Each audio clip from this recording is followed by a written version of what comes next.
good to speak to you this evening, Mustafa. Can we start on the scenes that we've witnessed today, what you've made of them and the chances of, in your view, a ceasefire holding right now? Well, let me say first that your correspondent is absolutely pro-Israeli, but that doesn't matter. We're used to that.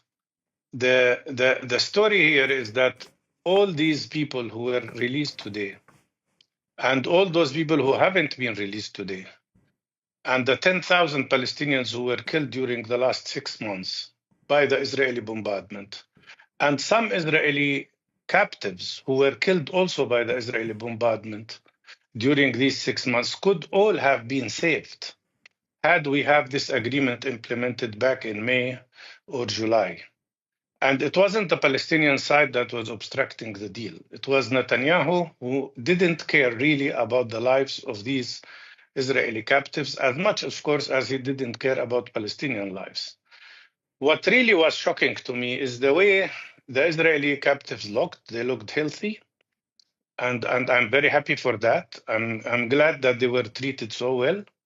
But when I compare that to the scene of Khalida Jarrar, who's a Palestinian MP, member of parliament, who was kidnapped by Israel and kept for more than 180 days in solitary confinement, although there were no charges against her. She didn't commit anything, but she was badly treated.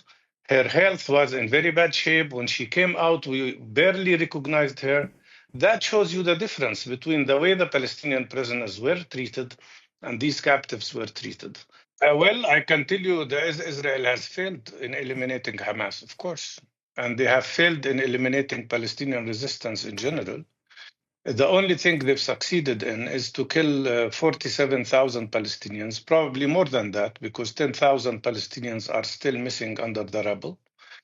And the only thing they managed to do is to kill 17,000 children and destroy 85% of all Palestinian homes, shelters, half of the hospitals, most of the medical centers, all the universities, and a big number of schools. That's what they've managed to achieve, devastation in Gaza, and mainly against the civilian population.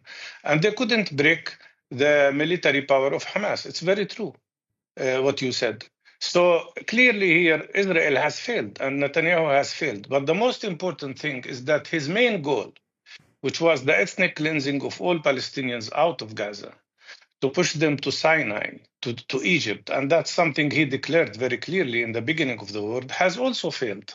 And the fact that they are trying to obstruct people now from getting back to their areas in the north is an indication how painful it is for them to admit that regardless of the destruction they've caused, they did not succeed in enforcing the ethnic cleansing on the Palestinian people, who are determined to stay in their homeland.